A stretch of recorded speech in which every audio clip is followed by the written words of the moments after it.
আমার ভাই ও বাবাজিরা আমার এগিয়ে চলো আল্লাহর নবী মুহাম্মদুর রাসূলুল্লাহ সাল্লাল্লাহু আলাইহি ওয়াসাল্লাম মসজিদুন নববীতে নামাজ সমাদা করলেন নামাজ কমপ্লিট হয়ে যাবার পরে নবী আমার আপন গৃহের ভিতরে ঢুকলেন ঘরের ভিতরে গিয়ে নবী তার সমস্ত বিবিদেরকে ডাকলেন ও আমার বিবিরা আমি রাসূলুল্লাহ সাল্লাল্লাহু আলাইহি ওয়াসাল্লাম তোমাদের ডাকতেছি তোমাদের সঙ্গে আমার কিছু কথা রয়েছে আমরা যেমন বিভিন্ন কাজবাজের ক্ষেত্রে বলুন কথাবার্তার ক্ষেত্রে বলুন আমাদের বিবিদেরকে যেমন ডাকি রাসূল ডাকলেন তবে একজনকে না নবী সমস্ত বিবিগুলোরে ডাকলেন হায়াতে যে কজন বিবি রয়েছে সব কটারে ডেকেছেন আল্লাহ নবী সব বিবিরা হাজির ও বিবিরা আমি রাসূলুল্লাহ সাল্লাল্লাহু আলাইহি ওয়াসাল্লাম পালা করে করে পর্যায়ক্রমে তোমাদের প্রত্যেকের বাড়িতে আমি অবস্থান করি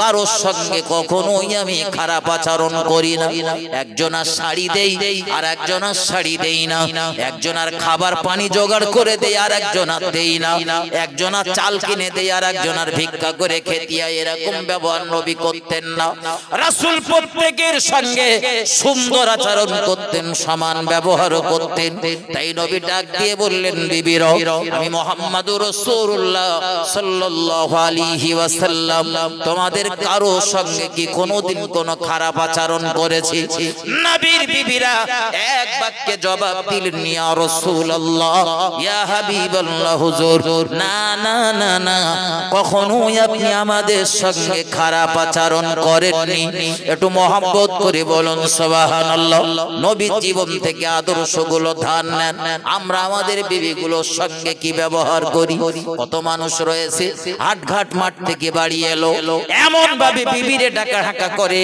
গালাগালি দিয়ে খিস্তা খিস্তে দিয়ে বাড়িটারে তছনছ করে ফেলে দেয় আছে না নেই শিক্ষা নেন বন্ধু আল্লাহ নবীর বিবিরা এক কথায় বুঝে নেন নবীর বিবিরা বললেন ইয়া রাসূলুল্লাহ কখনোই আপনার দ্বারা আমাদের উপরে কখনোই জুলুম হয়নি কখনোই কোনো খারাপ আচরণ আমাদের সঙ্গে করেননি আরো একবার বলুন সুবহানাল্লাহ কেউ কেউ হয়তো বলতে পারে হুজুর মারার ভয়তে তাই মিথ্যা কথা বলতেছে তো রাসূল তো অসুস্থ মারতে পারবে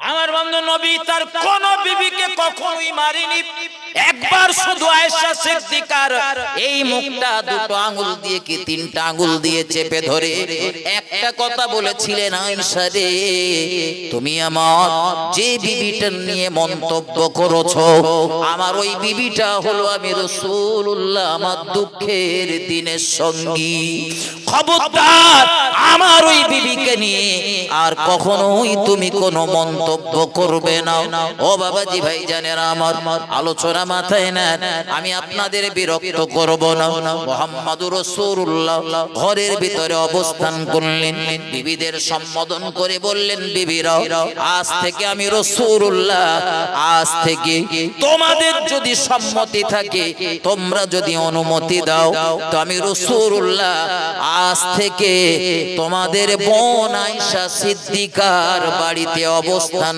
করব নবীর বিবিরা এক বাক্যে জবাব দিলেন ইয়া রাসূলুল্লাহ ইয়া হাবিবাল্লাহ হুজুর আমাদের কোনো রাগ নেই ক্ষোভ নেই অভিমান নেই ইয়া রাসূলুল্লাহ আজ থেকে আমরা অনুমতি দিলাম আপনার বিবি আর আমাদের বোন আয়েশা সিদ্দিকার বাড়িতে আপনি অবস্থান করুন একটু মহব্বত করে বলুন সুবহানাল্লাহ আর একটু ভক্তি ভরে বলুন সুবহানাল্লাহ আমার ভাই ও বাবাজিরা আমার ভুল আমাকে নেবেন না ভুল আমাকে বুঝবেন না মহান আল্লাহর প্রিয় নবীর আদর্শটাই হলো শ্রেষ্ঠ আদর্শ রাসূলের এই আদর্শের যারা মান্যতা দিয়েছে রাসূলের আদর্শ দিয়ে যারা জীবন সাজিয়েছে এই পৃথিবীর জমিনে হয়েছে তারা সম্মানিত মৃত্যু পরবর্তীকালীন জিন্দেগিতে তারা হয়েছে সফল ও বাবাজি ভাইজানেন আমার রাসূলের সাহাবাদের দিকে লক্ষ্য করেন রাসূলের আদর্শে আদর্শিত হওয়ার জন্য বদরের ময়দানে দাঁড়িয়ে দাঁড়িয়েছেন মাত্র 313 জন মুজাহিদ, অপর প্রান্তে দাঁড়িয়েছেন 1000-এর মতো সৈন্য।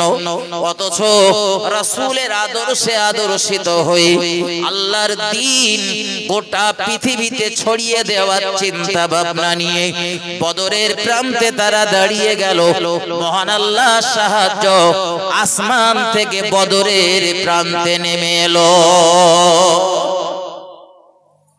আমার নবীর আদর্শে আদর্শিত হওয়ার কথা বললে আমার বড় রাগ হয়, নবীর প্রেমিক না বললে আমার বড় রাগ হয়। অথচ আমার ভিতরে নবীর কোনো আদর্শ খুঁজে পাওয়া যায় না। নবী বলেছেন বাজার হলো পৃথিবীর সবথেকে খারাপ জায়গা, নিকৃষ্ট জায়গা। আপনার হাট বাজার করার দরকার, যতটুকু প্রয়োজন বাজারে যান, প্রয়োজনের অতিরিক্ত সময় খবরদার বাজারে নষ্ট করবেন না। যে জিনিসটার প্রয়োজন জিনিসের জন্য যান, প্রয়োজনের তাগিদে যান, কিন্তু খবরদার আপনি অপ্রয়োজনে বাজারে যাবেন না। কিন্তু আমার সমাজে আমরা সেই রাসূলের উম্মতের দাবিদার। নবী বলেছেন বাজার পৃথিবীর সবথেকে খারাপ জায়গা, আর আমাদের কাছে বাজার হলো পৃথিবীর সবথেকে ভালো জায়গা। ঠিক বলতে না ভুল বলতে যাবে? শুধু বলবো হুজুর আমরা ঈমান এনেছি, এত লাঞ্ছিত এত বঞ্চিত কেন? আমার আল্লাহ তিনি কি আমাদের রক্ষা করতে পারেন? অবশ্যই পারেন বন্ধুরে আমার। তবে আমার ব্যবহারটাও তো করা লাগবে ভালো। ফুটো কলসি নিয়ে পানি ভরে রাখলে ও কলসিতে বলো এক ফোঁটাও পানি থাকবে না, সব ফুটো দিয়ে বেরিয়ে যাবে। কলসি সোজা করে কলসি ভালো রেখে ও কলসিতে যদি পানি ভরতে পারেন তো ও পানি থাকবে, থাকবে না? থাকবে না। আমার ভাই ও বাবাজিরা আমার, আল্লাহর হাবিবের আদর্শে যারা আদর্শিত হয়েছে আমার আল্লাহ তাদের ইজ্জত সম্মান দিয়েছে। আর আমরা যারা রাসূলের আদর্শ থেকে পিছুটান মেরেছি আমার আল্লাহ পৃথিবী জমিনে তাদের যেমন বেউজ্জতি করেছে, মৃত্যু পরবর্তীকালীন জিন্দেগিতেও তারা বেউজ্জতি হবে। যদি বলেন হুজুর দলিল দেন, দলিল নেন। আমার ভাই ও বাবাজিরা আমার, এই আসমানের নিচে জমিনের উপরে নবীর পরে নবীর সাহাবাদের মর্যাদা সব থেকে বেশি।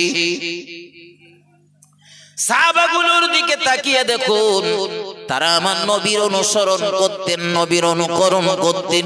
নবী কিভাবে কথা বলতেন, কিভাবে নবীর চালচলন, কিভাবে রাসূলের কথাবার্তা বলতো, রাসূল কিভাবে ধর্মীয় নিয়ম নীতিগুলো মেনে চলতো, সব রাসূলের অনুকরণ করে নকল করে তাদের জীবনটা সাজিয়েছিল বলেই তো মহান আল্লাহ তাদের এত ইজ্জত সম্মান দিয়েছে। আমার আপনার নবী নূর নবী জনাবে মুহাম্মদুর রাসূলুল্লাহ সাল্লাল্লাহু আলাইহি ওয়াসাল্লাম বলেছেন আমার সাহাবাদের বিরুদ্ধে, আমার সাহাবাদের নিয়ে কোনো মন্তব্য যেন তোমরা করবে না, কারণ আমার সাহাবারা হলো আসমানের নক্ষত্র সমূহ। তোমরা যার খুশি তার অনুসরণ করো, তোমাদের গন্তব্যস্থলটা হয়ে যাবে মহান আল্লাহর দয়ার জান্নাত। ও বাবাজি ভাই জানেরা, রাসূলের আদর্শে আদর্শিত হবার জন্য সাহাবাদের আল্লাহ কত ইজ্জত দিয়েছে। আপনারা আলেমদের মুখে শুনেছেন, আজাবাত 2 মিনিটের জন্য একটুখানি মাথায় নেন। যে কটা কথা না বললে বোঝাতে পারবো না, ওই কটা কথা শুনুন। যখন কিয়ামত সংগঠিত হবে, মহাপ্রলয়ঙ্কর শুরু হয়ে যাবে, তাম পৃথিবীর সব কিছু যখন তছনছ হয়ে যাবে, গোটা পৃথিবীর পাহাড় পর্বত নদ নদী জলবালাখানা বিল্ডিং কিছুই থাকবে না, সব খনিত তুলোর মতো উঠতে থাকবে।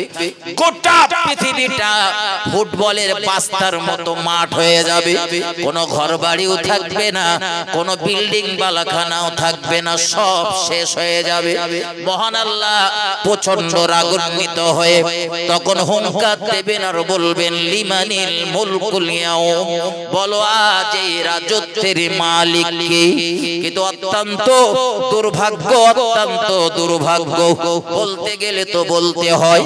ও ময়দানে গোটা পৃথিবীর যত মানুষ কামার আল্লাহ নবী আদম থেকে শুরু করে কিয়ামত সংগঠিত হবার আগ পর্যন্ত যত নবী রাসূল পয়গম্বর যত পীর ওলি গৌস কুতুব যত আলেম হাফেজ কারি মাওলানা মুফতি যত পীর আর পীরজাদা যত হাজী যত মাস্টার ডাক্তার কবিরাজ কত রাজনীতিবিদ সব থাকবেন, সব ধ্বংস হয়ে যাওয়ার পরে মহান আল্লাহ যখন হুঙ্কার দেবেন আর বলবেন লিমানিল মুলকুল ইয়াউম, বলো আজ এই রাজত্বের মালিক কে? কেউ কোনো কথা বলবে না, কেউ বাক্যটি সরাবে না, টু শব্দটি কেউ করবে না।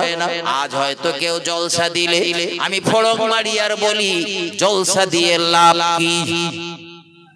কেউ নামাজ পড়তে গেছে আমি মন্তব্য করি নামাজ পড়ে কি লাভ হবে? ও চাচা নামাজ পড়ে আর আমি নামাজ পড়িনি, তবে চাচার থেকে আমার ইমানের জোর বেশি। এসব মাল সমাজ আছে না নেই? আমার ভাই ও বাবাজিরা আমার, কিন্তু সেদিন কোন নেতার মুখে কথা শোনা যাবে না, কোন আলেমের মুখের কোন আওয়াজ সেদিন বার হবে না, কোন মুফতি সেদিন তো শব্দটি করবে না, কোন পীর পীরজাদা নবী রাসূলেরা কেউ কোন কথা বলবে না, সব নিস্তব্ধ হয়ে যাবে, চুপচাপ হয়ে যাবে। ময়দানের এমন একটা অবস্থা হয়ে যাবে, ছোট্ট একটা আলপিন যদি পড়ে ওই আলপিন পড়ার শব্দটা শুনতে পাওয়া যাবে, ময়দানে কোনো অটো শব্দ চলবে না।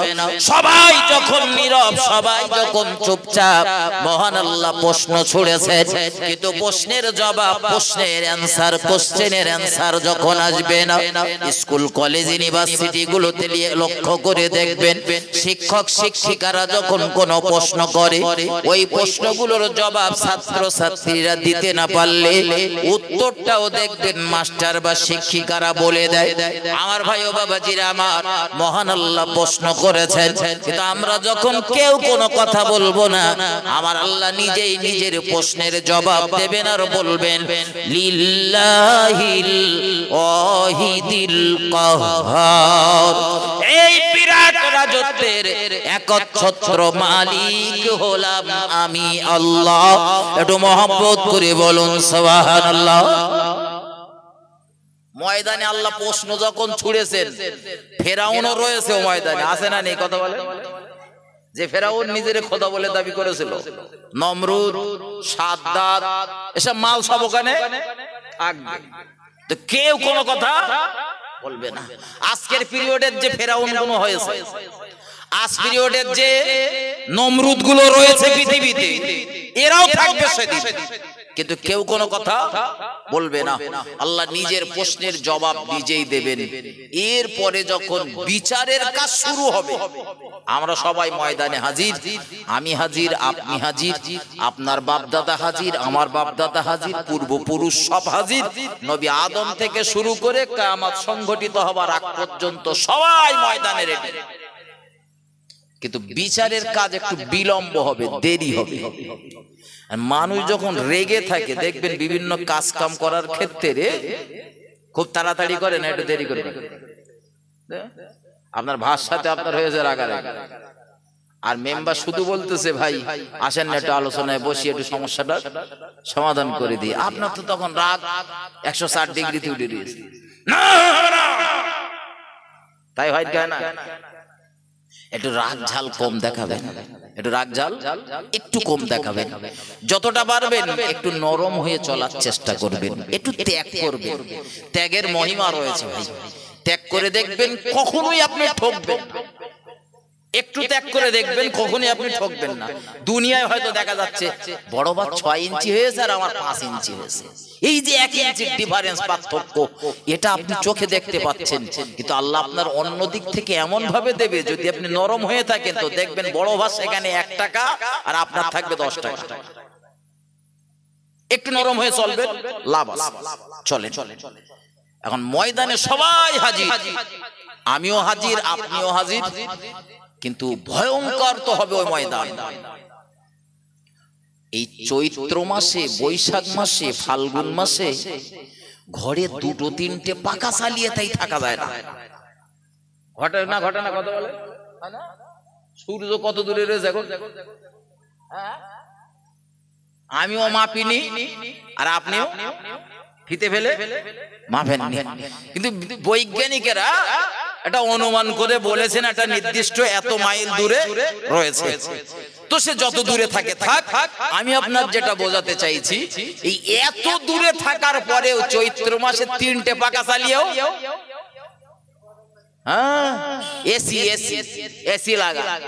এসি লাগান, তখন শুধু এই শব্দ হয়। একটু এসি বানা মসজিদ হলি তার ভেতর থেকে তখন আর বেরোতে ইচ্ছা হয় না।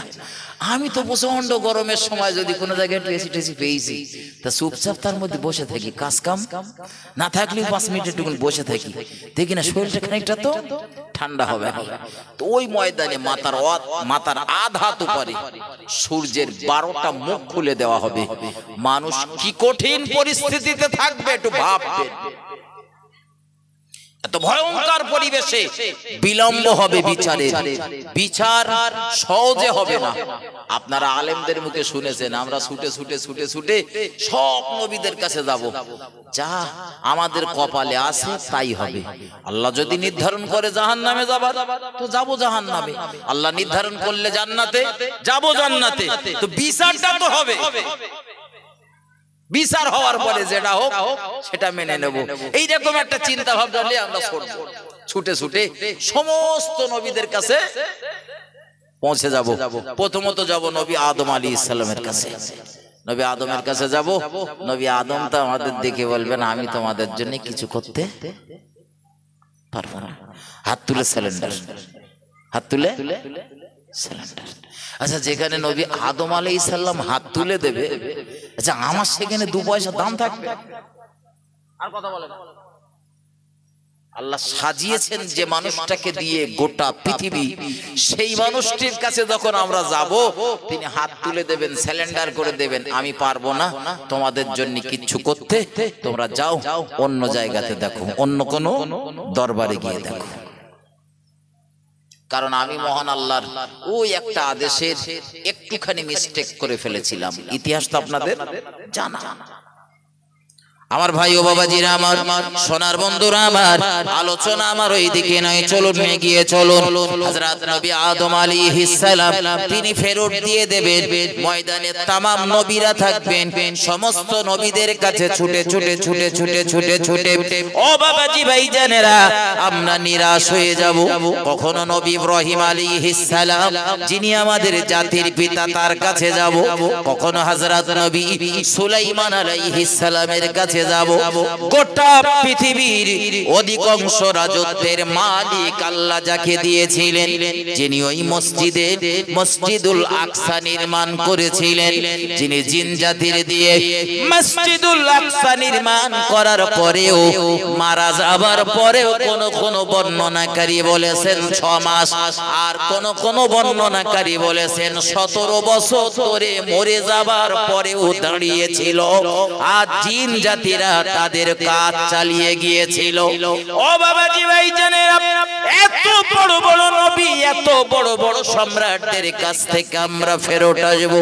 মক্কার বাতি, মদিনার জ্যোতি, আমিনার দুলাল আব্দুল্লাহ জনাবে মুহাম্মদুর রাসূলুল্লাহ সাল্লাল্লাহু আলাইহি ওয়াসাল্লামের কাছে যখন যাব, আমার নবী সিজদাতে পড়ে যাবেন আর বিচারের জন্য, বিচারের কাজ শুরু করে দেওয়ার জন্য কাঁদবেন। আমার আল্লাহ কোরআন শরীফের ভিতরে জানিয়েছেন, উদুনি আস্তাজিব লাকুম, বান্দারে আমি আল্লাহ আমায় ডাকো, আমি আল্লাহ আমায় স্মরণ করো, আমি আল্লাহ তোমার ডাকের সাড়া দেব। ভাই, রাসূল হাসরের মাঠে কাঁদবেন, আল্লাহর দরবারে প্রার্থনা করবেন, দাঁড়িয়ে শুয়ে না, সেজদা হালাতে। আমরা যখন দোয়াটা করি মাঝে মাঝে একটু সেজদা টেজদা দেই, হ্যাঁ দেই, আমার ভাই ও বাবাজিরা আমার, দোয়া কবুল হবার যতগুলো নিয়ম পদ্ধতি রয়েছে তার ভিতরে একটা পদ্ধতি হলো সবথেকে ভালো হয় তাহাজ্জুদের নামাজে গভীর রজনীতে সবাই যখন আরামের বিছানায় আরাম করবে টুপ করে ঠেলে উঠুন, রাতের ঘুমটা হারাম করে দেন, উযু করে নেন, নামাজের মুসাল্লাটা বিছিয়ে দেন, আল্লাহ সন্তুষ্টির জন্য দাঁড়িয়ে যান। ওই গভীর রজনীতে সবাই যখন আরামের বিছানায় ঘুমাবে একবারও লোক দেখানোর কথা মনে পড়বে না, লোকে আমার নামাজি বলবে কথা একবারও স্মরণ হবে না। আল্লাহ সন্তুষ্টির জন্য 2 রাকাত 4 রাকাত 8 রাকাত 12 রাকাত তাহাজ্জুদের নামাজে দাঁড়িয়ে যান, নামাজ আদায় করুন। নফল নামাজের নিয়াত করলেও চলবে, সুন্নতের নিয়াত করলেও চলবে, তবে আপনি নফলের নিয়াত করে দাঁড়িয়ে যাবেন। যদি কিছু চাওয়ার দরকার হয় ওই নামাজ সমাদা করতে গিয়ে শেষ যে রাকাতটা হবে ওই শেষ রাকাতের সিজদাটা সুবহান রাব্বিয়াল আলা সুবহান রাব্বিয়াল আলা 3 বার 5 বার 7 বার পড়ার পরে ওই সিজদা থেকে মাথা না তুলে চোখের পানি ছেড়ে দিয়ে রবের দরবারে চাইতে থাকুন। রব্বুল আলামিন আল্লাহ আপনার হাবিব জানিয়েছেন এই গভীর রজনীতে আপনি পৃথিবীর নিকটতম আসমানে রয়েছেন, আমাদের ডেকে ডেকে বলতেছেন কার কি লাগবে আমি আল্লাহ তোমাদের চাহিদা পূরণ করে দেব। রব্বুল আলামিন আমার বড় রুজির কষ্ট, আল্লাহ আমার ব্যবসায় বড় লস হয়েছে, আমার চাষবাসের হালাত ভালো না, যার যে সমস্যা ওখানে বসে ওখানে সিজদাতে মাথাটা রেখে কাঁদেন, যত পারেন আল্লাহর দরবারে কাঁদতে থাকুন। কারণ আমার রাসূল জানিয়েছেন আল্লাহর কোন বান্দা যখন নামাজের সিজদায় চলে যায় ওই বান্দাটা আল্লাহ সব থেকে নিকটে পৌঁছে যায়। আর আমার দেশের একদল জন্তু রয়েছে বলে নামাজ পড়লেই হবে আমার ইমানের, বলেন বলেন যে ও নামাজ পড়ে ও যখন সিজদায় দেয় আল্লাহ সব থেকে নিকটে পৌঁছে যায়। তুমি নামাজ না পড়ে কখন যাও আল্লাহ সব থেকে নিকটে? আমার ভাই ও বাবাজিরা আমার, ওই তাহাজ্জুদের নামাজের সিজদাতে কেঁদে দেখেন চোখের পানি আমার আল্লাহ আপনার ফেরত দেবে না, ওখানে হৃদয় নিংড়ানো কান্না কাঁদেন। আল্লাহ তামাম দুনিয়াতে কোটি কোটি কোটি কোটি আপনার বান্দা বান্দি রয়েছে আল্লাহ, কিন্তু আপনি ছাড়া আমার আর কোনো মাবুদ নেই, আমি ছাড়া আপনার হাজারো লক্ষ কোটি বান্দা বান্দি থাকতে পারে কিন্তু আপনি ছাড়া আমার আর কোনো রব নেই। আপনি যদি আমার ফেরত দেন দুনিয়ার আর কোনো দরবারে আর অন্য কোনো দরবারে মাথা নত করার মতো আমার আর জায়গা নেই। রব্বুল আলামিন আল্লাহ এটা আমার লাগবে, এটা আমার দিতেই হবে, খুব দাবি নিয়ে ওই দাবি করবেন আর চিন্তা করবেন তাই তো সেই তো আল্লাহ দেবে কি দেবে না তা ঠিক নেই, বলিসি আল্লাহ দেয় কি না। আপনারও দোয়া কবুল হবে।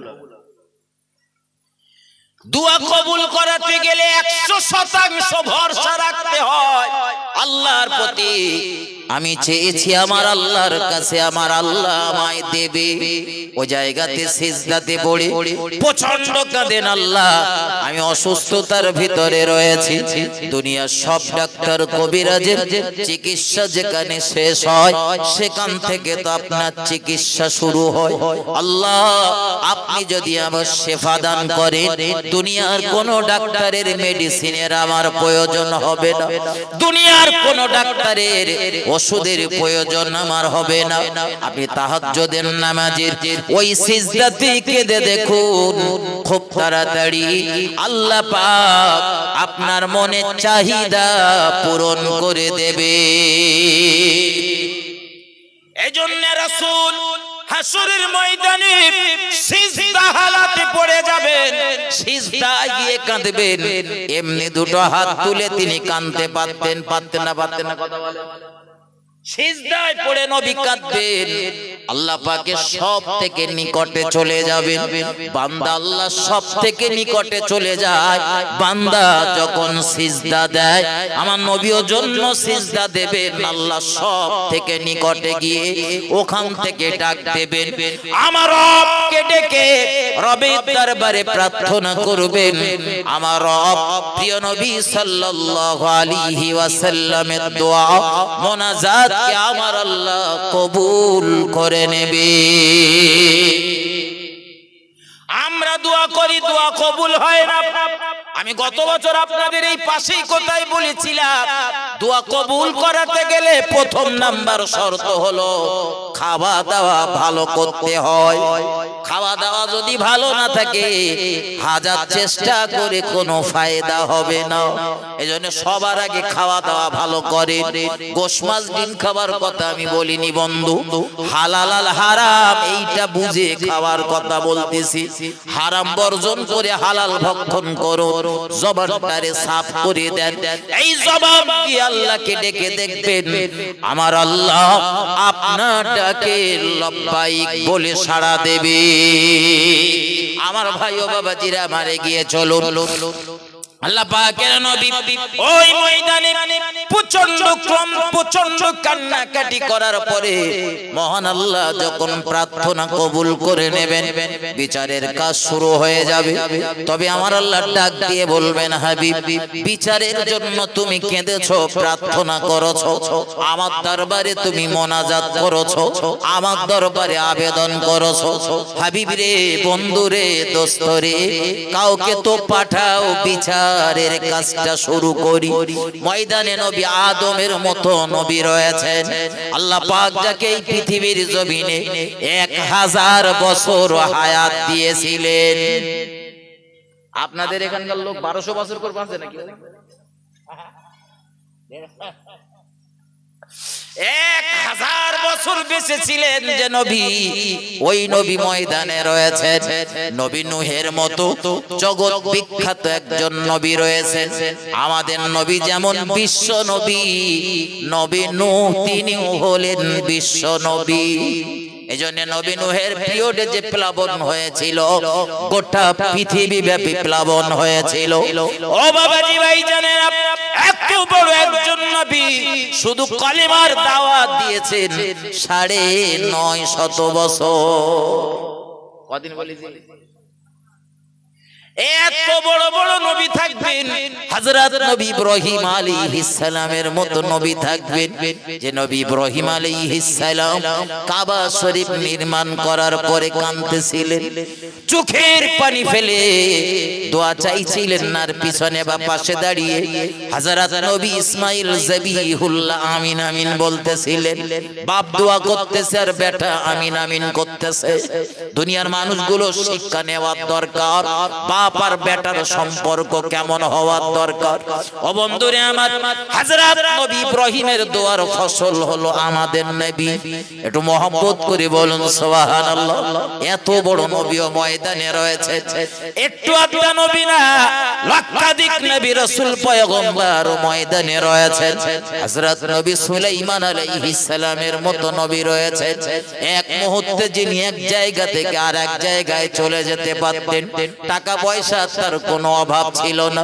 যে নবী সুলাইমান আলাইহিস সালাম তো বায়না করেছিল, আপনাদের জানা কথা, আল্লাহ আমি আপনার বান্দা বান্দীদের, আপনার মাখলুকাত দিগকে খাওয়াবো।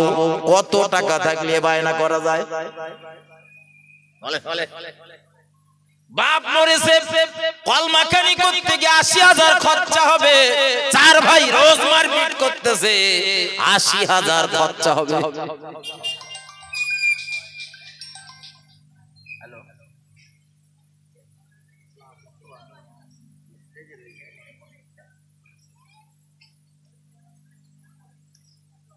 মঙ্গলবার দেখতে হবে, আমি স্টেজে রয়েছি, ডায়েরিটা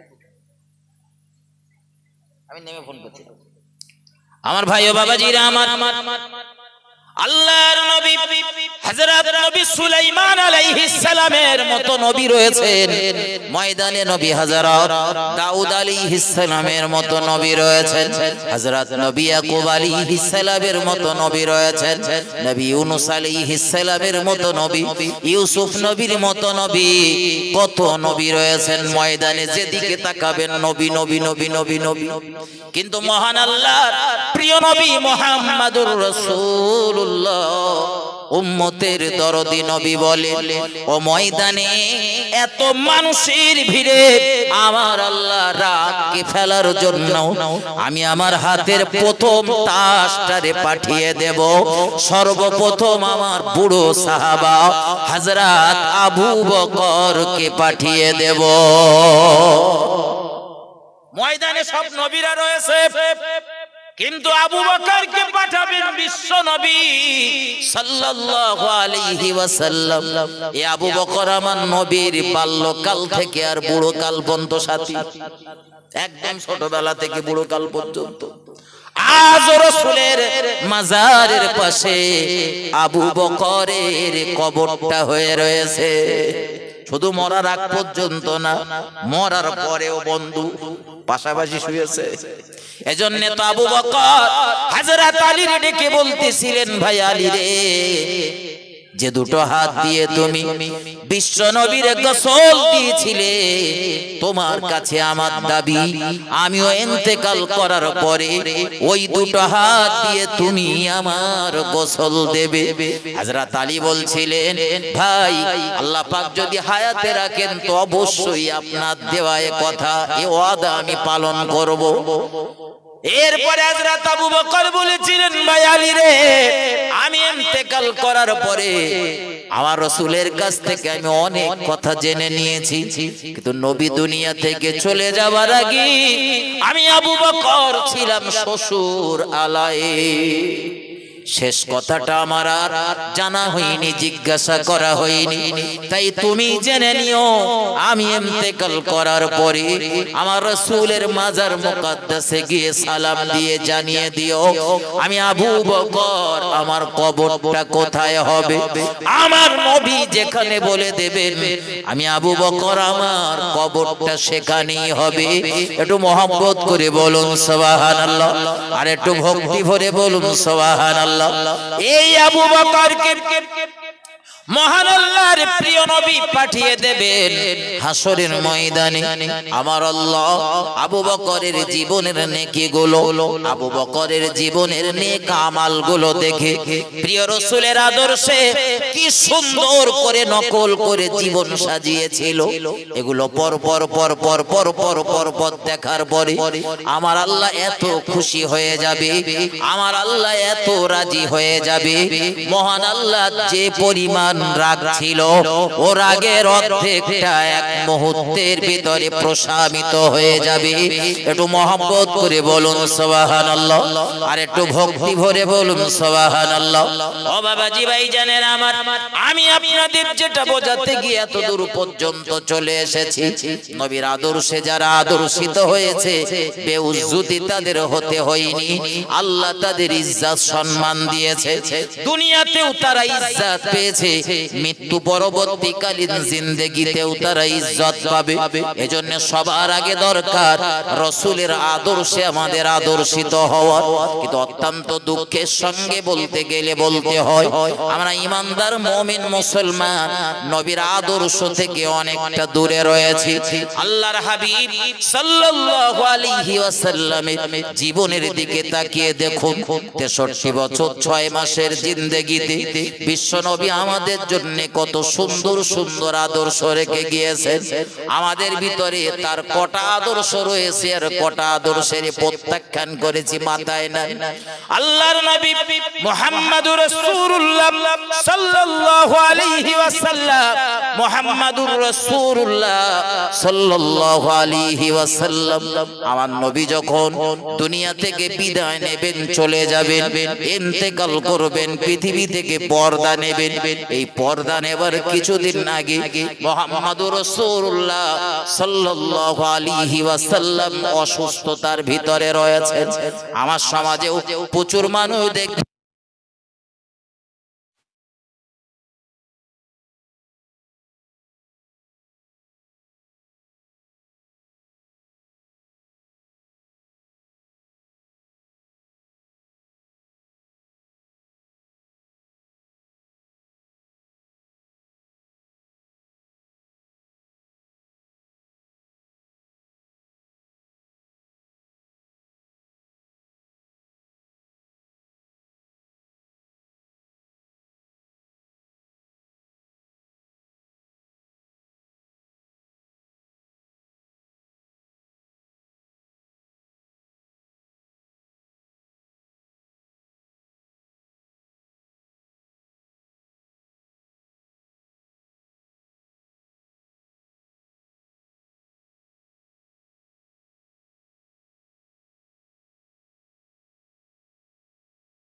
وعلى آل سيدنا مولانا محمد اللهم صل على سيدنا مولانا محمد وعلى آل سيدنا مولانا محمد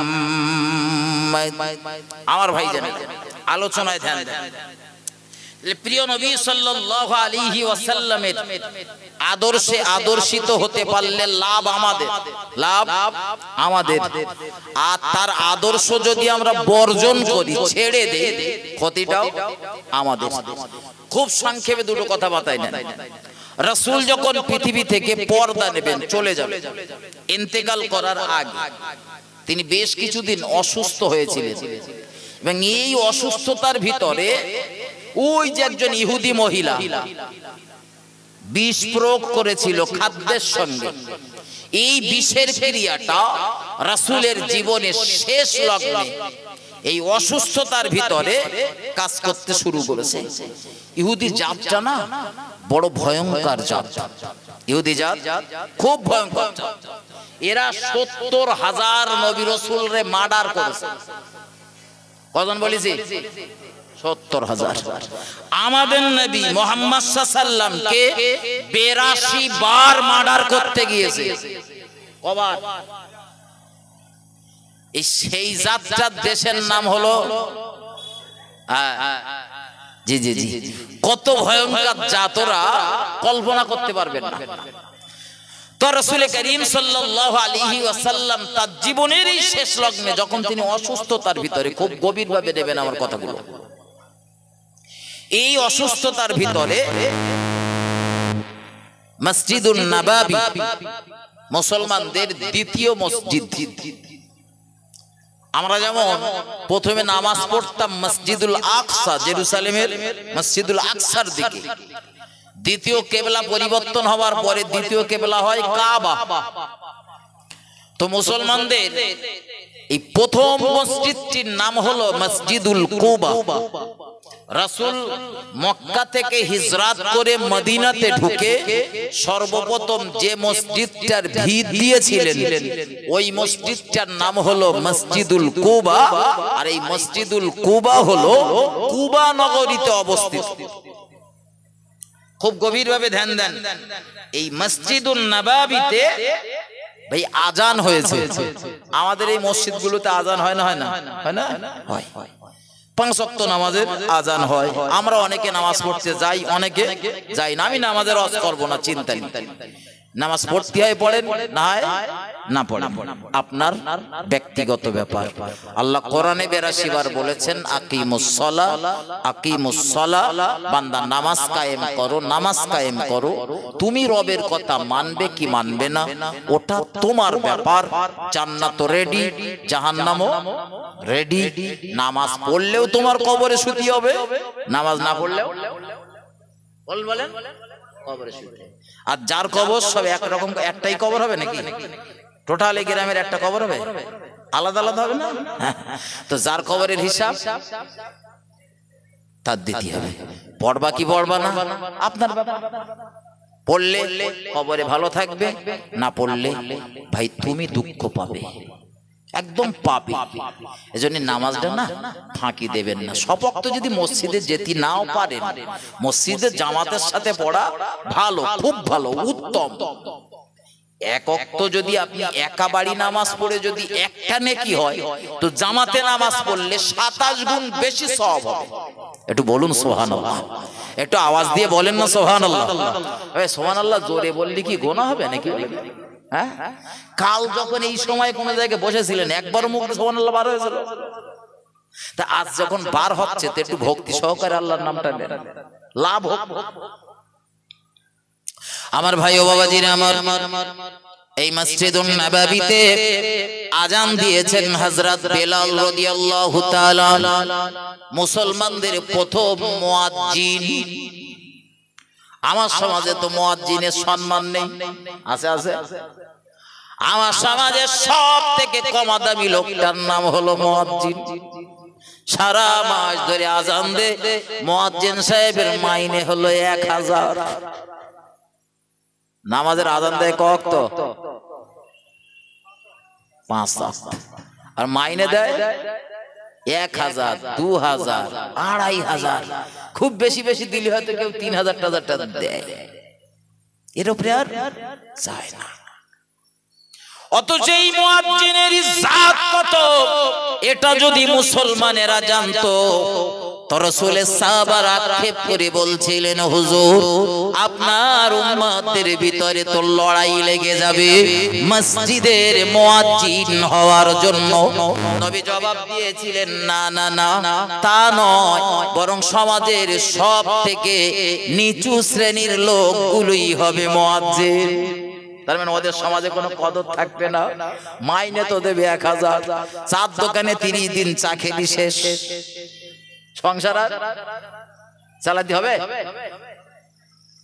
আমার ভাই ও বাবাজিরা আমার, মসজিদুন নববীর মুয়াজ্জিন হযরত বেলাল রাদিয়াল্লাহু তাআলা, দেখতে লোকটা কালো, কুৎসিত কদাকার, কণ্ঠের আওয়াজ তার ভালো না, কর্কশ তার গলার আওয়াজ, জবানের ভাষা ছিল তার তোতলা, স্পষ্ট কথা বলতে পারত না, তুতলে তুতলে কথা বলতো। অথচ এই মানুষটির জবানের আওয়াজ মহান আল্লাহ শাহী দরবারে ছিল মকবুল।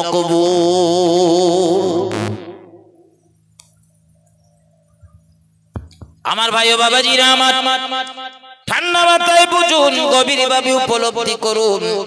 হযরত বেলাল রাদিয়াল্লাহু তাআলা আনহু আযান দিয়েছেন, নামাজের সময় হয়ে গিয়েছে। আযান যখন তখন হয় না, নামাজের ওয়াক্তে হয়, নামাজের ওয়াক্তে হয়, নামাজের ওয়াক্ত হয়ে গেছে। হযরত বেলাল আযান দিয়েছে। মসজিদুন নববীর মুসল্লিরা দলে দলে মসজিদে প্রবেশ করেছে, মানে আমার আর আপনার মতো মানুষ না। ও মসজিদুন নববীর মুসল্লি যারা, বিশ্ব নবীর সোনার টুকরো সাহাবা, ওই সাহাবাদের ধারে পাশে আমরা যেতে পারবো না। শুধু নাম বলতে পারবো, অমুক সাহাবার অনুসরণ করি, তমুক সাহাবার অনুসরণ করি, কিন্তু সাহাবাদের ধারে পাশে আমরা যেতে পারবো না। মসজিদ কমিটি 50 টাকা চাঁদা ধরলি, তখন বলি আর কবার দেবো, আর কবার দেবো। আর মক্কা থেকে হিজরত করি মক্কার মানুষেরা মদিনায় গেল। নবী মসজিদুন নববীতে দাঁড়িয়ে 2-3 মিনিটের একটা বক্তৃতা দিলেন। সাহাবারা, আমার মক্কার সাহাবারা বড় অসহায়, বড় অসহায়, ঘর বাড়ি জমি জায়গা, বিবি বাচ্চা, টাকা পয়সা সব তারা ফেলে মদিনায় তারা চলে এসেছে। ও সাহাবারা, তোমরা যদি তাদের একটু আপন না করে নাও, তোমরা যদি একটু কাছে না টেনে নাও, তোমরা যদি তাদের ভাইয়ের মতো, তাদের সঙ্গে ভাইয়ের মতো ব্যবহার না করো, ওরা বড় কষ্ট পাবে। মদিনার আনসার সাহাবারা নবী জবানের এই বক্তৃতা শুনে এক বাক্যে জবাব দিলেন, ইয়া রাসূলুল্লাহ, মক্কার ভাইরা, মক্কার আপনার মুহাজির সাহাবারা হলো আমাদের ভাই, মায়ের পেটের ভাই, না হলে ওরা আমাদের ঈমানি ভাই। একটু মহব্বত করে বলুন সুবহানাল্লাহ। ইয়া রাসূলুল্লাহ, তবে ঈমানি ভাই হলেও মদিনায় যেহেতু ওদের কিছু নেই, এজন্য আমার দুটো ঘর, একটা আমার, একটা মক্কা সাহাবাদের। কেউ বলল বাগান আমার দুটো, একটা আমার, একটা মক্কা সাহাবাদের। কেউ বলল আমার রয়েছে দুটো ঘর, কেউ বলল আমি কিছু খেজুর দেব। তাদের অর্ধেক অর্ধেক সম্পত্তি সব ভাগ করে নিল। কেউ বলল হুজুর দেওয়ার মতো আমার কিছুই নেই, তবে দুটো উট রয়েছে।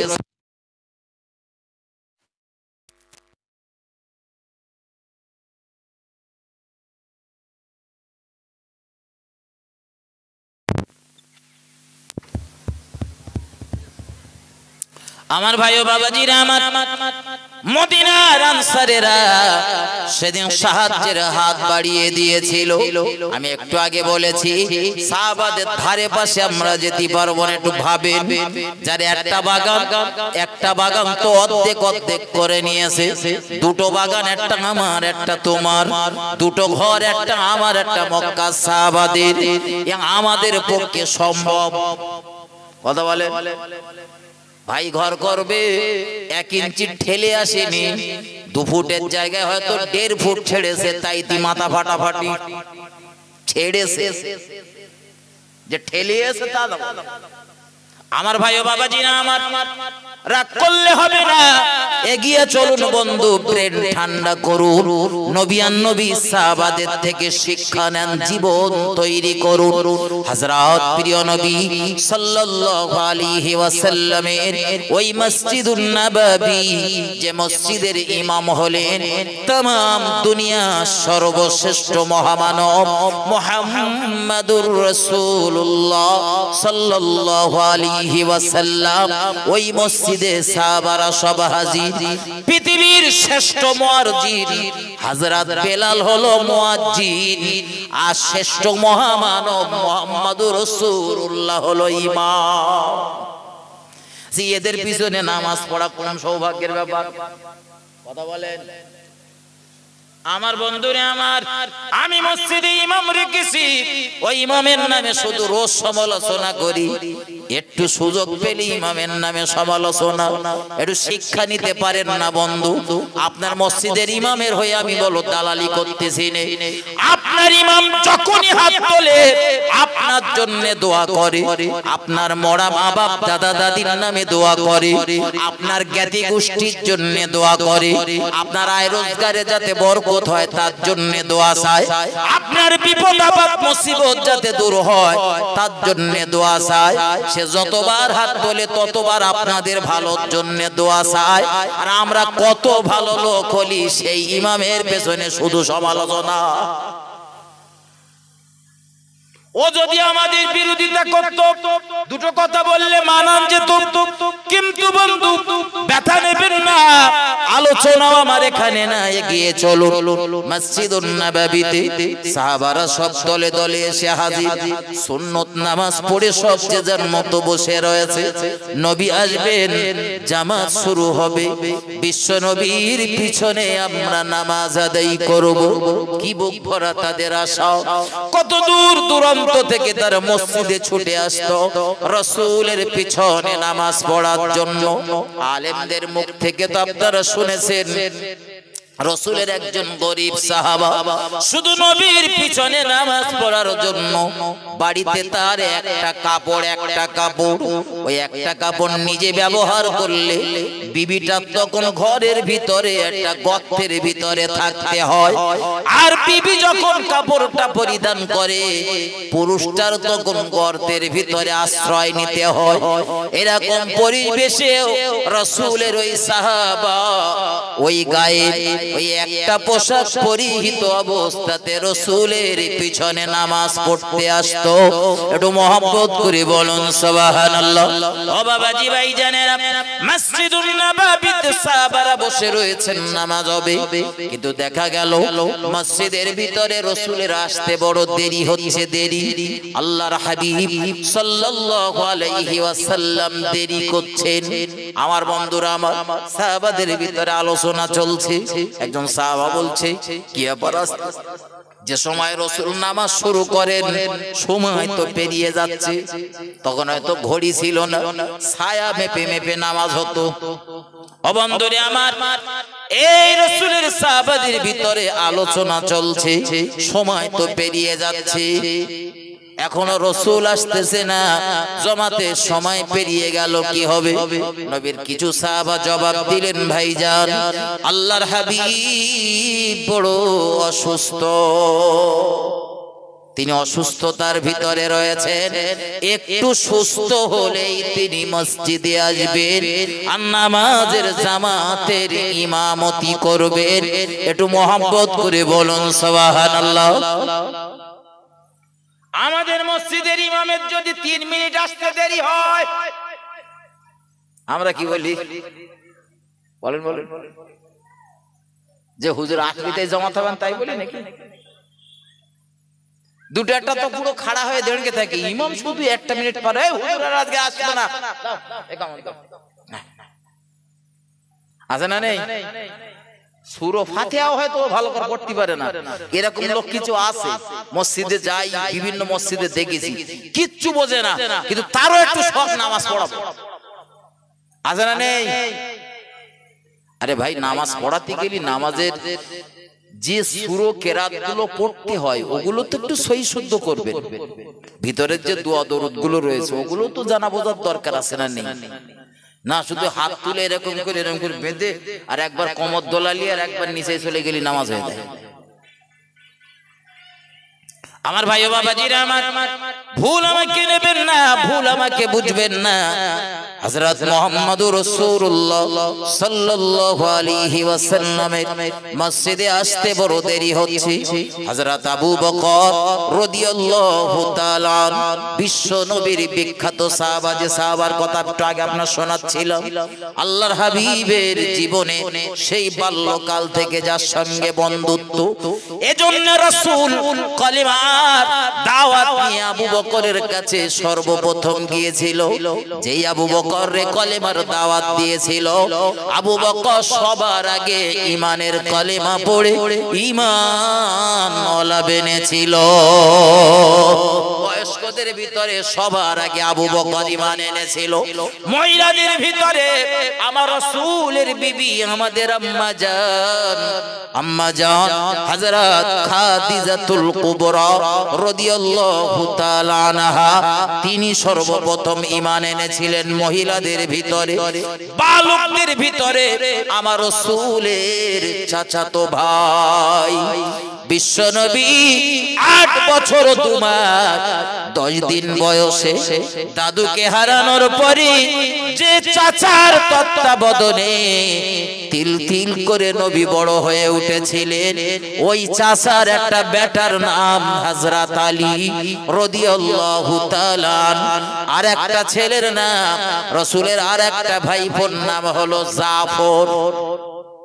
আরো কয়েকটা ভাই রয়েছে। হযরত প্রিয় নবী সাল্লাল্লাহু আলাইহি ওয়াসাল্লামের হাতে বালকদের ভিতরে সর্বপ্রথম কলেমা পড়েছিলেন হযরত আলী রাদিয়াল্লাহু তাআলা। একটু মহব্বত করে বলুন সুবহানাল্লাহ। এজন্য যেদিন রাতের বেলা নবী হিজরত করে মদিনাতে চলে যাচ্ছিলেন, বাড়ির চতুর্দিকে শত্রুরা ঘেরা, সবার হাতে তীর তলোয়ার, বলল মারো মারো মারো। মুহাম্মদ সাল্লাল্লাহু আলাইহি সাল্লাম বাইরে বার হলেও তারে 2 টুকরা করে দাও, হত্যা করে দাও, কতল করে দাও। এই চিন্তা ভাবনা যখন সবাই যখন ঘিরে রেখেছে রাসূলের বাড়িটা চতুর্দিক থেকে, একটা সহজে কোনো মানুষ ঘর থেকে বাইরে বেরিয়ে যেতে পারবে না, বাইরের কোনো মানুষ সহজে ঘরের ভিতরে যেতে পারবে না, এত কড়া গার্ড। শুধু বাড়ির চতুর্দিকে না, প্রত্যেকটি রাস্তার পয়েন্টে লোক দাঁড়িয়ে রয়েছে। মুহাম্মদুর রাসূলুল্লাহ যেন কোনো জায়গা থেকে পালিয়ে যেতে না পারে, কারণ মক্কা সংসদ ভবনে আইন পাস হয়েছে, আজ রাতের বেলায় মুহাম্মদুর রাসূলুল্লাহরে মার্ডার করা হবে, খুন করা হবে। আল্লাহর হাবিব কিছুই জানে না, ঘরের ভিতরে আরাম করতেছিলেন। হযরত জিবরাইল আমিন এসে ডাক দিলেন, ইয়া রাসূলুল্লাহ, ইয়া হাবিবাল্লাহ, হুজুর আর ঘুমালে হবে না, ঘরের ভিতরে আর থাকলে হবে না। আপনি জানেন না আপনার বাড়ির চতুর্দিকে দুশমনেরা ঘিরে ফেলেছে, সুই গলার জায়গা নেই। একটা কাতা রয়েছে সামনে, তার পিছনে রয়েছে আর একটা দল, তার পিছনে রয়েছে আর একটা দল। একটা থেকে ফসকে গেলে আর এক দলের হাতে, আর এক দলের হাত থেকে ফসকে গেলে আর এক দলের হাতে আপনি পাকড়াও হয়ে যাবেন। চতুর্দিক থেকে ঘিরে রেখেছে। ইয়া রাসূলুল্লাহ, আমার আল্লাহ আদেশ করেছেন এক্ষুনি এই মুহূর্তেই ঘর ছেড়ে আপনার চলে যেতে হবে। মুহাম্মদুর রাসূলুল্লাহ বলেন, জিবরাইল, ও জিবরাইল, কি কঠিন কথা তুমি আমার শোনালে। ঘরের চতুর্দিকে লোকজন দাঁড়িয়ে, কারো হাতে তীর, কারো হাতে তলোয়ার, কারো হাতে বল্লম, আমারে মার্ডার করার জন্য দাঁড়িয়ে রয়েছে। রাস্তার মোড়ে মোড়ে লোকজন দাঁড়িয়ে রয়েছে, আমি যাতে পালিয়ে না যেতে পারি। আর তুমি আমারে বলতেছো এক্ষুনি এই ঘর থেকে আমায় বেরিয়ে যেতে হবে। ঘর থেকে বার হলি তো আমি ওদের হাতে আটকা পড়ব। হযরত জিবরাইল আমিন বললেন, ইয়া রাসূলুল্লাহ, কোরআন শরীফের এই দুটো আয়াত আপনি তেলাওয়াত করুন। এক মুষ্ঠ বালু নেন, ধুলো নেন, ওতে দম করেন, দম করে শুধু ছুড়ে দেন, বাকি দায়িত্বটা মহান আল্লাহর। প্রিয় নবী সাল্লাল্লাহু আলাইহি ওয়াসাল্লাম সূরা ইয়াসিনের দুটো আয়াত তেলাওয়াত করলেন। ওই বালু ধুলো বালিতে দম করে নবী নিক্ষেপ করলেন সামনের দিকে। মহান আল্লাহর কি কুদরতি কারিশমা! ওই ধুলো বালিগুলো মক্কার সমস্ত নেতা মোড়ল মাতব্বর যত মানুষ রাসূলের বাড়ির চতুর্দিকে আটকে রেখে দিয়েছিল, সবার চোখে মুখে পৌঁছে গেছে। সবাই যখন চোখ জ্বলাতে ব্যস্ত, বিশ্বনবী ওদের ভিতর দিয়ে রাসূল বাইরে বেরিয়ে চলে গেল। মক্কার কোন দুশমনের বোঝার ক্ষমতা হলো না। একটু মহব্বত করে বলুন সুবহানাল্লাহ। কিন্তু রাসূল ঘর থেকে বার হবার আগে ডাক দিয়েছিলেন হযরত আলী রাদিয়াল্লাহু তাআলা আনহুকে। গভীর রাত, বালক ছেলেটা ঘুমাচ্ছে। হযরত রাসূলের কন্যা ফাতেমার সাথে যে আলীর বিবাহ হয়েছিল, বন্ধুরা আমার, আলী তখন অল্প বয়স।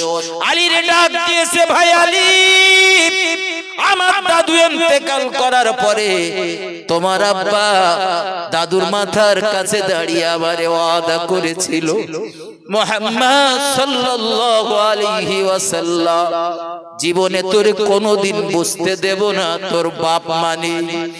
কোনোদিন তোমার আব্বা আমার কষ্ট দেয়নি, আমার দুঃখ দেয়নি, বরং তোমাদের থেকেও আমায় মহব্বত করতে বেশি ভালোবাসতো। এই গত বছর তোমার আব্বা বিদায় নিয়েছে, আমার বিবিও বিদায় নিয়ে চলে গিয়েছে।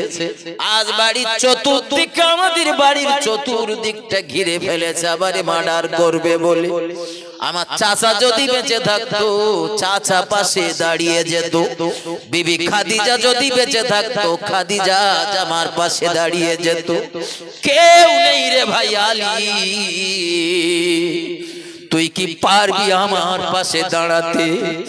হযরত আলী চোখের পানি ছেড়ে বলেছিলেন, ইয়া রাসূলুল্লাহ, আপনার জন্য জীবন দিতে পারলেও তো আমার জীবন ধন্য। হযরত আলী ছুটে এলেন, হুজুর আমার কি করতে হবে বলুন, আপনার দেওয়া দায়িত্ব আমি পালন করব। হযরত আলী রে রাসূল বুঝিয়ে দিলেন, ভাই আলী রে, আমার ঘরের ভিতরে কিছু আমানতের মাল রয়েছে। মক্কার বেশ কিছু মানুষ এই আমানতের মালগুলো রেখে গিয়েছিল। এই মালটা অমুকের, এই মালটা অমুকের, এটা এর, এটা ওর, সব কটা বুঝিয়ে দিলেন। এই মালগুলো প্রত্যেকের কাছে খবরদার পৌঁছে দিবি। দ্বিতীয় আরেকটা দাবি তোমার কাছে, আমার ছোট ভাই আলী, বিছানাটায় আমি ঠিক যেভাবে আরাম করি, বিশ্রাম করি, ডান দিকে কাত হয়ে, মুহাম্মদ সাল্লাল্লাহু আলাইহি ওয়াসাল্লাম ডান দিকে কাত হয়ে বিশ্রাম করতেন, আমি ঠিক যে কায়দায় বিছানায় বিশ্রাম করি, ওই কায়দায় বিছানার উপরে তোমার শুয়ে থাকতে হবে। হযরত আলী বললেন, ইয়া রাসূলুল্লাহ, ইয়া হাবিবাল্লাহ, হুজুর কোনো চিন্তা নেই, ঠিক আপনি যেভাবে আরাম করেন আমি আলী আজ আপনার জায়গাটায় ঠিক ওইভাবে আরাম করব। মক্কার মানুষেরা আমি থাকবো কথা বলেন বিভিন্ন পর্দা ঢাকা দিয়ে। মক্কার মানুষেরা মুহাম্মাদুর রাসূলুল্লাহ ভেবে যদি আমারে মার্ডার করে দেয়, আমি আলী হয়ে যাব শহীদ, কিন্তু আমার বিনিময়ে আমার নবী দুনিয়াতে জিন্দা থাকবে। ও বাবাজি ভাইজানেরা, হযরত আলী করলেন তাই। ওই আরামের বিছানা, রাসূল যে বিছানা ছেড়ে দিয়ে ৭০-এর ভয়ে মহান আল্লাহর আদেশে ঘর থেকে বেরিয়ে গেল, হযরত আলী ওই বিছানায় শুয়ে রয়েছে। পরবর্তীতে হযরত আলীরে জিজ্ঞাসা করা হয়েছিল, ভাই আলী রে, তোমার কি একটু ভয় লাগেনি? বাড়ি চতুর্দিকে অস্ত্রের ঝনঝনানি, শুধু অস্ত্রের শব্দ, মারমার কাট কাট শব্দ। ওখান থেকে রাসূল বেরিয়ে গেল, তুমি রাসূলের জায়গায় আরাম করছো, তোমার কি একটু ভয় লাগেনি? প্রথম রাসূল যখন আমায় বলছিলেন, এমনি তো মনের ভিতরে আশা জাগছিল, নবীর জন্য যদি আমার জীবন চলে যায় তো আমি সৌভাগ্যবান।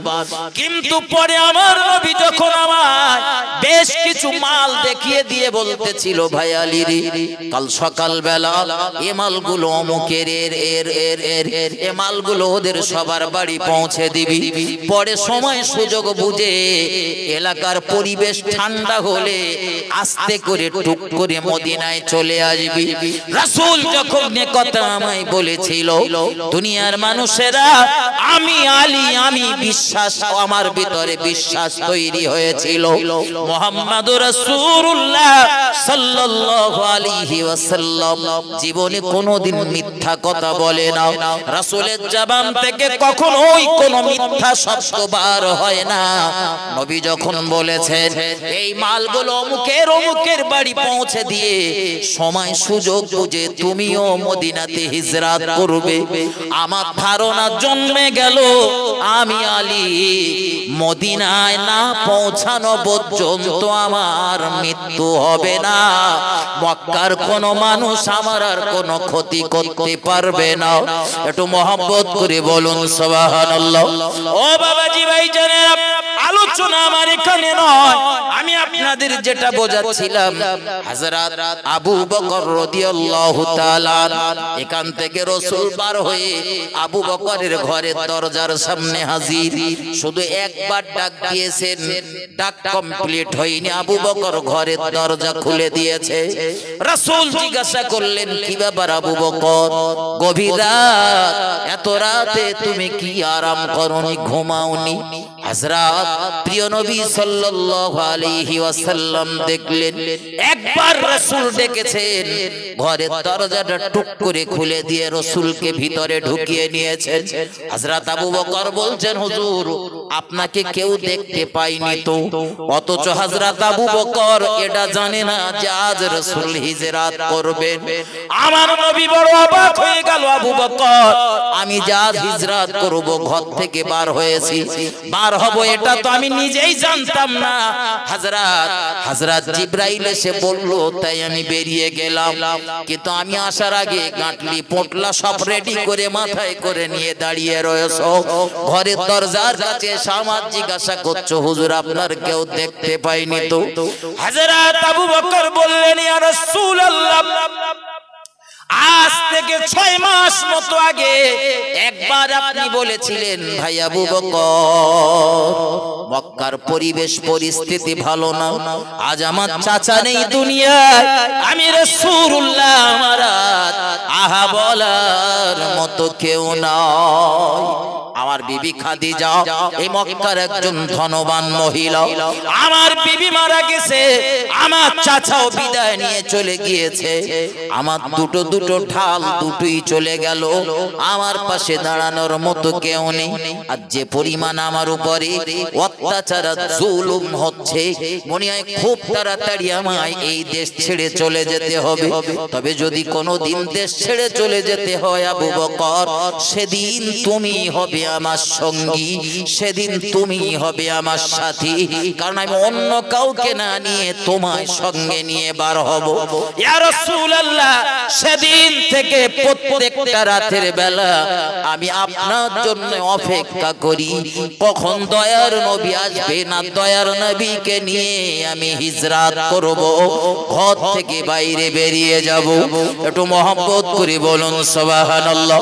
ও বাবাজি ভাইজানেরা আমার, এই হযরত আবু বকর মসজিদুন নববীতে সাহাবাদের সামনে কি সুন্দর করে বলছে, ও নবী সাহাবারা, আজান হয়ে গেল, নামাজের সময় তো পেরিয়ে যাচ্ছে, আর একটু যদি রাসূল মসজিদে না আসেন, আর একটু সময় যদি দেরি করে আসেন, নামাজের রক্ত চলে যাবে, আমাদের নামাজ হয়ে যাবে কাজা।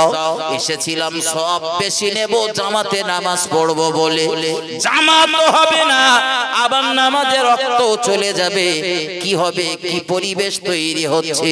হযরত প্রিয় নবী সাল্লাল্লাহু আলাইহি ওয়াসাল্লামের সাহাবা হযরত আবু বকর রাগ করলেন না, ঝাল দেখালেন না, গরম দেখালেন না, ঠান্ডা মাথায় বলতেছিলেন সাহাবারা, আর একটু রাসূল দেরি করে এলেই তো জামাতের সময় পেরিয়ে যাবে, নামাজের ওয়াক্ত পেরিয়ে যাবে, নামাজ কাজা হয়ে যাবে। হযরত ওমর ফারুক রাদিয়াল্লাহু তাআলা পিছন দিক থেকে এগিয়ে এসেছেন, হযরত আবু বকরকে ধরেছেন, ভাই আবু বকর, ও ভাই আবু বকর, আজ নামাজের সময়ের জ্ঞান সব থেকে বেশি তোমার। বারবার বলতেছো নামাজ কাজা হয়ে যাবে, অমুক হবে তমুক হবে, এত জ্ঞান রাসূল তো এখনো এলো না, অসুস্থ। তো রাসূল যখন মসজিদে এখনো এলো না, আজ মসজিদুন নববীর ইমামতির দায়িত্বটা তুমি পালন করে দাও। আমাদের মসজিদগুলোতে দেখবে ইমাম আসতে দেরি হলি যে লোকটা একটু বেশি হাঁকাচাল্লা করে না, বাকি মুসল্লিদের একটা গুণ দেখেছি, ধরবি তো ধর, সেই লোকটারই ধরে। ভাই কি করবি, ইমাম আসেনি তা কি করবি, আজকের নামাজটা তুমি পড়িয়ে দাও। হয়তো হাজী সাহেব একটু কথা বলতেছে, তা বাকি মুসল্লিরা হাজী সাহেব কি করবেন, ইমাম তো আসেনি, তা নামাজ আপনি পড়িয়ে দেন। হাজী সাহেব লেগে গেল নামাজ পড়াতে। জি, হযরত আবু বকর নামাজের মুসাল্লায়, ইমাম যে জায়গায় দাঁড়ায় ওই জায়গায় ইমামের মেহরাবে দাঁড়িয়ে পড়েছে, কিন্তু চিন্তা করতেছেন রাসূল রয়েছেন এই মসজিদুন নববীর একদম নিকটে। মসজিদুন নববী আর রাসূলের বাড়ি তো খুব বেশি দূরত্ব না, একদম পাশাপাশি, এই পাশেই তো রাসূলের বাড়ি। রাসূল রয়েছেন ওই হুজরাতে, আমি নামাজ পড়াবো, হঠাৎ যদি রাসূল এসে আমার পিছনে দাঁড়ায়, ইক্তেদা করে, রাসূলের কি খুব ইজ্জত দেওয়া হবে বলে মনে হয়? আবার মতন বিয়াদব মার্কা হলি এ চিন্তা একবারও, ওই কেডা আসবে আসবে না আসবে না আসবে ও দেখলি হবে, আমি নামাজ শুরু করি, যার আসতে ইচ্ছায় আসবেনি, না হয় আসবে। কিন্তু হযরত আবু বকর তো আমার মতো বিয়াদব না, তিনি তো আদবওয়ালা সাহাবা, তাই চিন্তা করছেন আমি নামাজ শুরু করব, পিছনে এসে তো দাঁড়াবে বিশ্ব নবী, গোটা পৃথিবীর সর্বশ্রেষ্ঠ মহামানব, যে রাসূলের ওসিলায় আমি দ্বীন পেয়েছি, আল্লাহর কোরআন পেয়েছি, যে রাসূল আমায় দেখিয়েছেন কোনটা জাহান্নামের পথ আর কোনটা জান্নাতের পথ, যে রাসূল আমার অন্ধকারের ভিতর থেকে টেনে এলে আলোর পথটা দেখিয়েছে, আমার পিছনে সেই রাসূল এসে ইক্তেদা করবে, এটা অন্যের জন্য আনন্দদায়ক হলেও আমি আবু বকর আমার জন্য খুব ভালো হবে না, চিন্তা না করছেন। তাই একবার ঘাটটা ঘুরিয়ে দেখছে, দেখি না রাসূল আসতেছে, যদি রাসূল আসে তো আমি আর নামাজ পড়াবো না, আমি পেছনে চলে যাব। ঘাট ঘুরিয়ে দেখলেন মসজিদে তখনও রাসূল আসেনি, নামাজ মোটামুটি শুরু করবে, বা কোন বর্ণনায় রয়েছে নামাজ শুরু হয়েও গেছে। জি, হযরত আবু বকর নামাজের মেহরাবে, মেহরাব যে জায়গাটা ইমাম নামাজ পড়ায় ওই জায়গায় পিছনে সাহাবাদের ভিতরে একটা কোলাহল, হট্টগোল হচ্ছে, ফুসফাস ফুসফাস গুজগাজ হচ্ছে, তার মানে পেছনে একটা কিছু হচ্ছে। আমরা পেছনে এরকম করি না মাঝে মাঝে নামাজ পড়তে গিয়ে, বিশেষত বাচ্চারা করে, আর বাচ্চারা করলে আমরা একটু রাগান্বিত হই, মারতে ধরতে উদ্যত হই, গালি দেই, অনেক ক্ষেত্রে দেখেছি। খবরদার বাচ্চাদের মারবেন না, মসজিদে যাওয়ার ক্ষেত্রে বাচ্চারা দুষ্টুমি করলেও মারবেন না, ছোট বড় কথা বলবেন না, ঠান্ডা মাথায় ওদের বুঝিয়ে বলতে পারেন তো বলবেন, নাহলে টোটালি বলবেন। ওরা একটু দুষ্টুমি করবে, আজ দুষ্টুমি করবে, কাল দুষ্টুমি করবে, পরের দিন আপনার দেখে শিখবে, তারপরের দিন দেখবেন আমার আর আপনার থেকেও ভালো মুসল্লি হয়ে যাবে ওরা।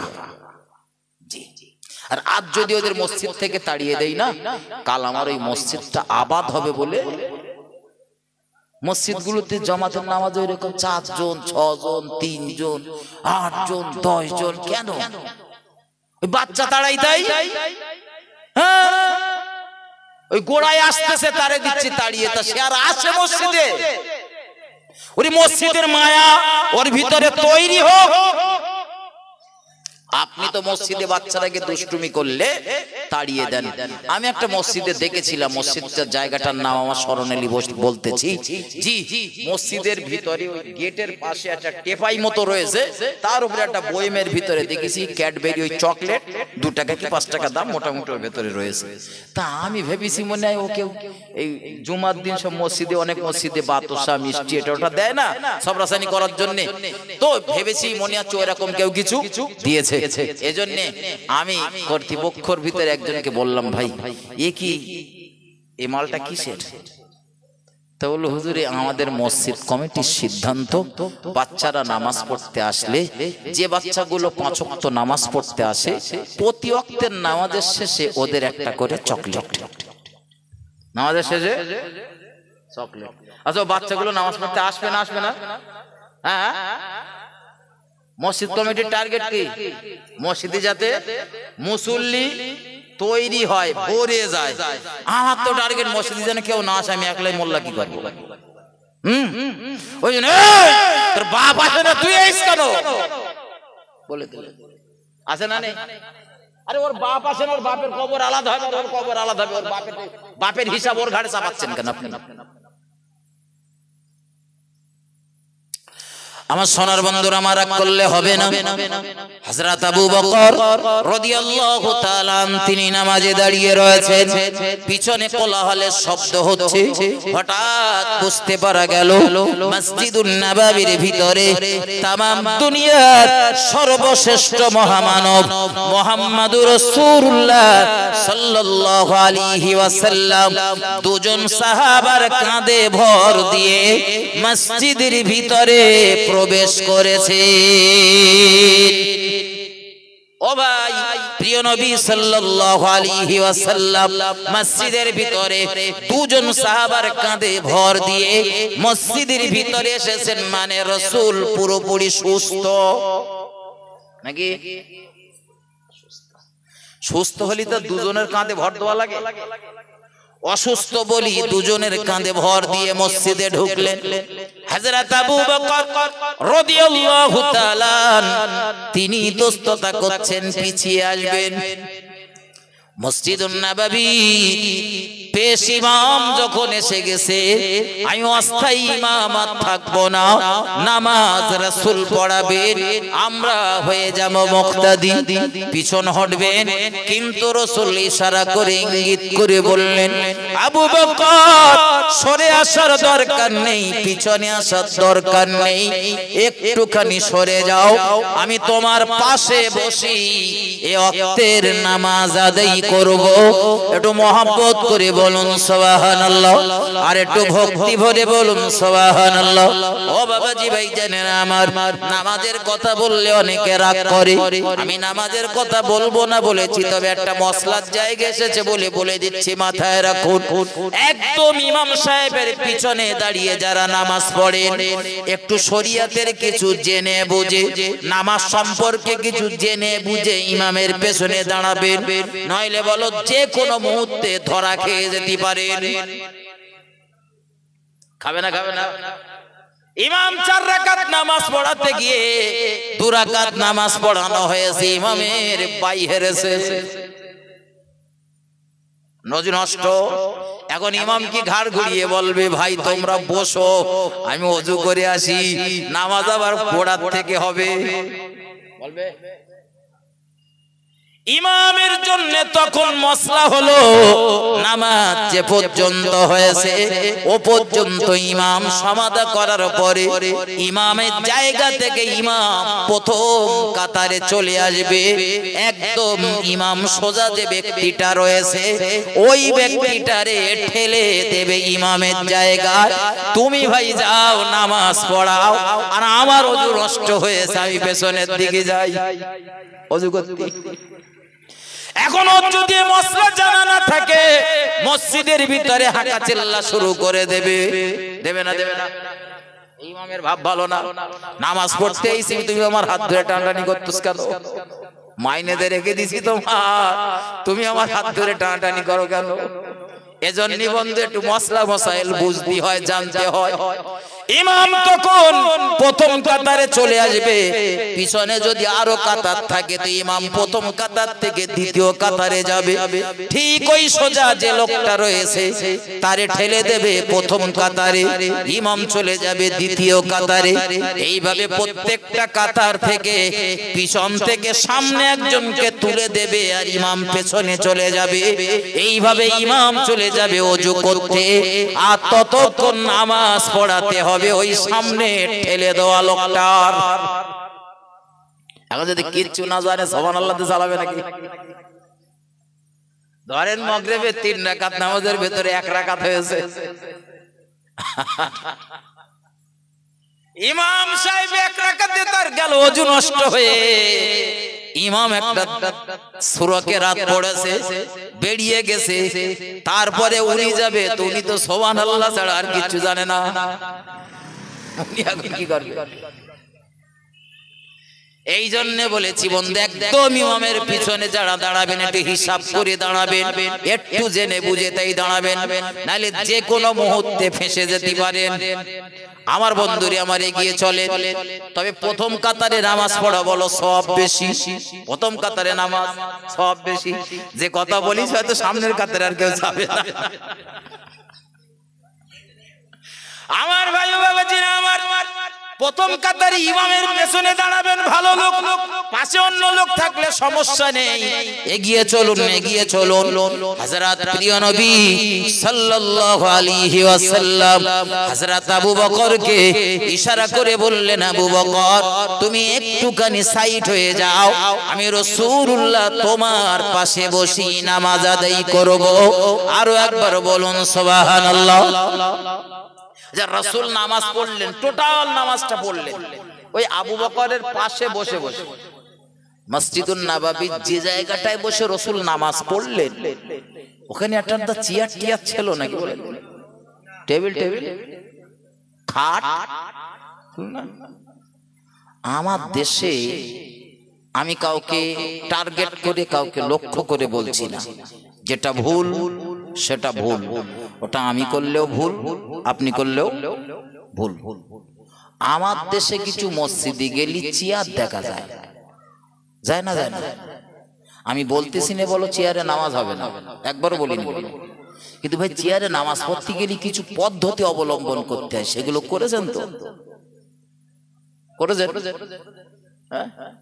আপনি যে চেয়ারে নামাজ পড়তে যাচ্ছেন সারাদিন কোদাল কোপাচ্ছেন, সমস্যা।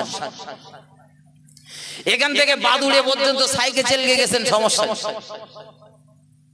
নামাজ পড়তে গিয়ে যত সমস্যা। তো আপনার ওই চেয়ারে নামাজ পড়ার আগে সুন্দর করে একটা সাদা কাগজের উপরে মাননীয় মুফতি সাহেব বলে খুব সুন্দর করে লিখতে হবে, খুব সুন্দর করে। হুজুর আমি যখন আলসিটি ক্ষেতের আলসিটি 1.5 কাঠা জমি আলসিটি 2.5 কাঠা করে ফেলেছি, আলসিটি যখন তখন সমস্যা হয় না। যখন আমি সাইকেল চালাই সমস্যা হয়, বোঝা বই যখন সমস্যা হয়, হেঁটে চলি যখন সমস্যা হয়, মানে যাবতীয় যতগুলো সমস্যা হয়, যত সমস্যা হয় না সব পর লিখে এবার বলেন, হুজুর আমি নামাজ পড়বো, আমি নামাজ পড়বো, কিন্তু মসজিদে গেলি আর চেয়ার ছাড়া আর নামাজ পড়তে পারি, তা আমার নামাজটা চেয়ারে হবে না হবে না? মুফতি সাহেব যদি আপনার ওই টোটাল বক্তৃতার দেখে ভালো মন্দটা সব কিছু বলবে, হয় ভালো বললো না মন্দ বললো, মুফতি সাহেব যদি বলে হ্যাঁ বাবা তোমার নামাজ চেয়ারে চলবে, তুমি চেয়ারে পড়বা, আর মুফতি সাহেব যদি বলে যে না তোমার নামাজ চেয়ারে চলবে না, তো তোমার নামাজ চেয়ারে বলেন চলবে না। আচ্ছা আমরা যারা চেয়ারে নামাজ পড়ি মুফতি সাহেবের কাছ থেকে ফতোয়া এনেছি না নিজে মুফতি সাজি? হ্যাঁ নিজেই মুফতি। আমি কটারে ধরেছি জিজ্ঞাসা করি, রাখেন দিন হুজুর মক্কা শরীফে কাবা শরীফে দেখেইছি রয়েছে, সেখানে দোষ নেই আর আমরা বলি দোষ। কাবা শরীফে যে পড়ে সে কোনো মুফতির কাছ থেকে ফতোয়া নিয়ে রেখেছে কিনা, ভালো কোনো মুসলিম ডাক্তারের কাছ থেকে সে ফতোয়া নিয়ে রেখেছে কিনা সেটা তো জানার দরকার। সে তো জেনে রেখে তাই ওই চেয়ারে পড়তেছে, কিন্তু তুমি তো নিজে নিজেই বলেন বলেন রাসূল মসজিদে এসেছেন, কতটা অসুস্থ, শুধু আওয়াজ শুনে বাড়ি গেলে হবে না, দুজন আর কাঁধে ভর দিয়ে। তার মানে আমি তো মসজিদে যাচ্ছি হেঁটে হেঁটে, মসজিদে গিয়ে নামাজ পড়ার সময় তখন সমস্যা, তখন সমস্যা। তাহলে আমার করণীয় কর্তব্য ভালো কোন মুফতি সাহেবের কাছে, যে মুফতি সাহেব আপনার পছন্দ হয় তার কাছে গিয়ে তার কাছ থেকে মশলাটা জেনে বুঝে আপনি চেয়ারে পড়েন, কোনো সমস্যা নেই। যদি মুফতি সাহেব বলে চলবে তো চলবে, মুফতি সাহেব যদি বলে চেয়ারে চলবে না তো বলেন বলেন চলবে। সুতরাং এটা মাথায় রাখার দরকার। ইসলাম আমাদের বলো বাবা কেলে সম্পত্তি না, আমার মন যা চাবে আমি তাই করে বেড়াবো, সম্ভব না। আমার ভাই পিছনে মানুষ বসতে পারছে না, একটু একটু করে যদি এগিয়ে আসেন, যার সামনে যা জায়গা রয়েছে একটু একটু করে যদি কভার করে দেন, একটু একটু এগিয়ে আসুন। সবার বলছি, সকলকে বলছি একটু একটু করে আসুন, আসুন আসুন আসুন, সকলে আসুন। দরুদ শরীফ আল্লাহুম্মা সাল্লি আলা সাইয়্যিদিনা মাওলানা ওয়া আলা আলি সাইয়্যিদিনা। ওজার কদম চুমে ধন্য আরশ সিদরাতে মুনতাহা, মারহাবা মারহাবা বলো মারহাবা মারহাবা। যার কদম চুমে ধন্য আরশ সিদরাতে মুনতাহা, মারহাবা মারহাবা বলো মারহাবা মারহাবা। দয়ার নবীর মিরাজ রাতে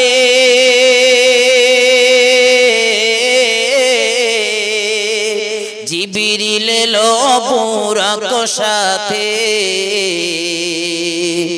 আগে আগে জিবরিল আর পিছে কামলিওয়ালা, নানা পিছে পিছে জিবরিল আর আগে কামলিওয়ালা।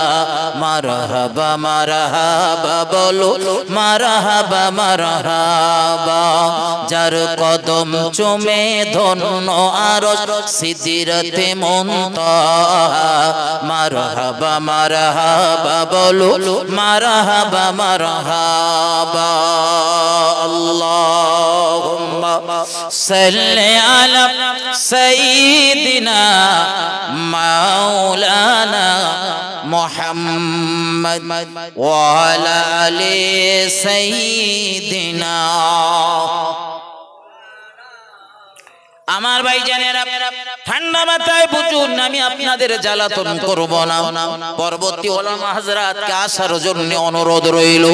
আমার ভাই ও বাবাজিরা আমার এগিয়ে চলো।